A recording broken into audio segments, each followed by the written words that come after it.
Hello, my name is Wayne Justice. I'm the Special Activities Programs Coordinator at the North Carolina Aquarium at Pine Knoll Shores.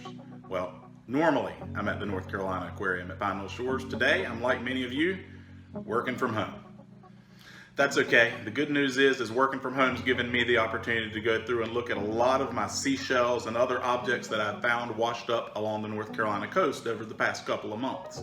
I'm an avid beachcomber. I love to walk up and down the beach and look for relics and remains of objects that have been washed up on our shoreline from the winds, tides, currents, and waves. So this is going to give me the chance to go through my collection. I figured I'd bring you along with me so that you could see some of the common and not so common objects that you might find if you're spending some time walking along the shore. Now, the first thing that I like to remind people is that when we're collecting objects along the coast, we're typically collecting the remains from organisms that lived in the ocean. The exoskeleton is the seashell that covered animals like mollusk. Now, a mollusk is a soft-bodied animal that creates a shell, and its shell grows with it as it grows. A common mollusk is a snail. And a common snail that we have along the North Carolina coast that you might get lucky enough to find if you're a beachcomber is a whelk. Now, a lot of people, when they find whelks, tell me that they have found a conch shell, but I'll tell you that there's a difference. Here in North Carolina, we don't have many true conchs. Conchs prefer warm tropical waters. Whelks can tolerate the cooler waters that are found along the North Carolina coast. So the most common large snails you'll find in our area are different species of whelks. Now, when you look at whelks, there are different types. These two look very similar at first glance, but they are different. When I hold them like this, you can see that one opens on the right and the other opens on the left. The one that opens on the left when it's facing you is a lightning whelk. The one that opens on the right when it's facing you is a knobbed whelk. So now you know a little bit of information that can help you to identify some of your shells at home too, if you've been lucky enough to find a whelk shell. Now, another common whelk or large snail that we have in our area is a channeled whelk. Now, you can see where the channeled whelk gets its name. It has this channel that goes all the way around the spiral of the shell. They are another prized find by beachcombers. If you find a whole channel whelk, you have a reason to be excited. Now, there are other types of snails or gastropods that are found along the North Carolina coast. One of my favorites is the moon snail. Now, the moon snail is a predatory snail that lives its life underneath the sand, searching for other shelled objects that it can eat. It has a radula, or a long drill, that it can use to drill into the shell of a clam or a scallop, and it can then slurp out the inside. So it's a really cool, unique way that these predatory snails search for their food. Now, another really cool snail that you can find along the North Carolina coast, one of my favorites, probably one of the most prized, is the Scotch bonnet. Now, the Scotch bonnet is North Carolina's state seashell. You can see where it got its name. It's kind of shaped like a bonnet, but it is not a very common find to find whole along the Carolina coast because it is a very fragile shell, and it's typically found a little bit further offshore, so they often get broken up and washed up in pieces. So to find a whole Scotch bonnet is on a bucket list for most of our beachcombers along our coast. Now, the next group of animals that I want to remind you that make a shell, they are also mollusks, but they are called bivalves. An animal like a clam is a bivalve because when you find a clam, if it's alive, there's a top and a bottom. There's two pieces to its shell. So we call them bivalves. Now, the clams that are most common in North Carolina are the Quahog Clam. One of the reasons they're most common is they have a very hard shell. It's also where they get their name. They were named by the Native American tribes that live along the mid-Atlantic seaboard long ago. And they named these clams the Quahog Clam because they have a very thick, hard shell. That's what quahog literally translates to mean. So they would eat these clams, just like we do. They were a form of protein and substance. And they also became valuable in other ways. These beautiful colors that are found on the inside of a quahog clamshell were referred to as wampum. And wampum was actually being used as money. When first European settlers arrived here in North Carolina, the Native Americans were trading trinkets and beads carved out of these quahog clamshells. So it's really cool. Money may not grow on trees, but it used to grow in the water. Now, another common bivalve that you can find along the North Carolina coast is a scallop. Scallops are really cool shells. They're colorful. They come in quite a variety of different shapes and sizes. A pretty easy find for a beginner beachcomber. Now, one of the cool things about a scallop, when they're alive, they're considered an indicator species. If you're finding lots of scallops in your surrounding waters, that's an indicator that your water quality or the health of your water is good.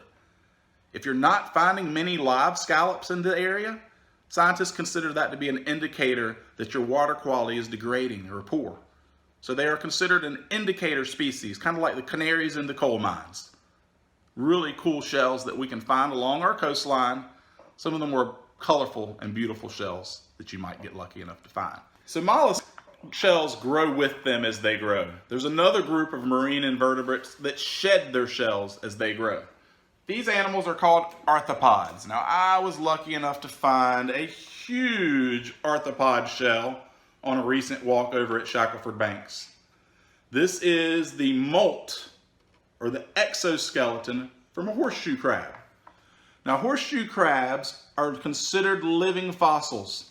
They have been on our planet for hundreds of thousands of years, and they survived the mass extinction events that wiped out over 70% of all the other life on our planet, including the dinosaurs. So horseshoe crabs shed their shells. Just like blue crabs and other types of arthropods, as they grow, their shell does not grow with them. They get kind of tight in their shell, and over time they start to split their shell open and they shed and form a new hard outer covering.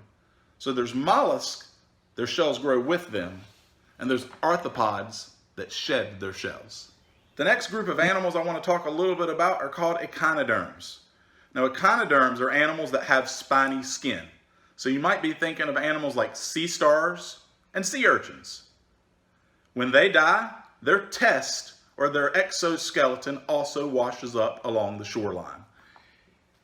One of the more common echinoderms that collectors search for along our coast is a keyhole urchin. Now, a lot of people call this animal a sand dollar, and you're not necessarily wrong, but a true sand dollar does not have these tiny holes that go around the outside of the body. The ones that we find most commonly in North Carolina are called keyhole urchins. And when you find a dead keyhole urchin that's safe to collect, you'll hear the mouthpieces on the inside rattling. That's one of the easiest ways to know if it's okay to collect a sand dollar or a keyhole urchin that you find. Typically, the live ones will have a darker color and they won't be bleached out by the sun, but the surefire way to know if it's alive is to shake it and to listen for the sound. That means this is a good one for you to take home and add to your collection.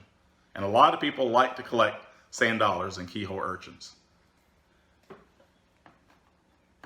Now, other objects that you can find if you're lucky enough to be walking up and down the shoreline, you never really know what you'll find, but sometimes you're fortunate enough to find remains from other animals, most likely bones. This is the vertebrae from a bottlenose dolphin. Vertebrae from dolphin can wash up on the shoreline after they die out in the ocean or after they strand on our coast. Now, dolphin are marine mammals, and they are federally protected. So it's important to remember any objects that you find that were made or created by a bottlenose dolphin or any other marine mammal are federally protected. So while they're really cool, it's probably best to leave them on the beach. Another object people like to find along our coast is shark's teeth. And luckily, there's plenty of teeth there. Sharks can go through over 20,000 teeth in their lifetime as they're constantly breaking out teeth and replacing them. Now, one of my favorite teeth that I've ever found was this tooth that was found down off the coast of Emerald Isle. You have to have a good eye, but there are plenty of teeth out there. One last thing that you might get lucky enough to find if you spend a lot of time searching along our coast is a group of seeds we refer to as sea beans. Now, sea beans are really, really cool tropical seeds. This one's a hamburger bean. They're really cool tropical beans. So they're seeds that come from the tropics, and they're designed to float. This one's a heart bean, or a sea heart. Now, these seeds are designed to float because it aids in their dispersal. The plants drop the seeds down into the water, and then those seeds float to new areas where they can grow. And while most of the plants that create these sea beans are tropical, sometimes if you're really lucky, you might find one washed up on a shoreline all the way up here in North Carolina. Another object that you can find that you can collect is sea glass. Now, my wife loves to collect sea glass. She has been collecting sea glass all of her life, and I have jars full of pitted pieces of sea glass that have been washed up on the shore and chemically altered by the waves and water as they interact with the glass and the minerals in the glass. Now, sea glass is also a prized treasure for many. I really enjoy finding it because it gives me a connection to the past. One of my favorite things to search for is old bottles. I found this old bottle several years ago, and I've dated it back to the times of around the Civil War. What's really cool is I've even got a glass stopper that I found along the North Carolina shoreline that was used kind of like a cork long ago. So a lot of the objects that we find that are man-made can be a connection to our past, and they give us a little bit of a history lesson to the people that lived along the shoreline. Now, of course, we consider it trash. Any man-made object that's left on the beach, we want you to pick it up. We want to clean it up.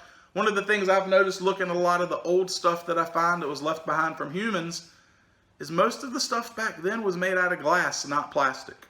And of course, we know that single-use plastics are creating problems for wildlife in our environments. So we need to shift back, maybe, and not use so many single-use plastics today.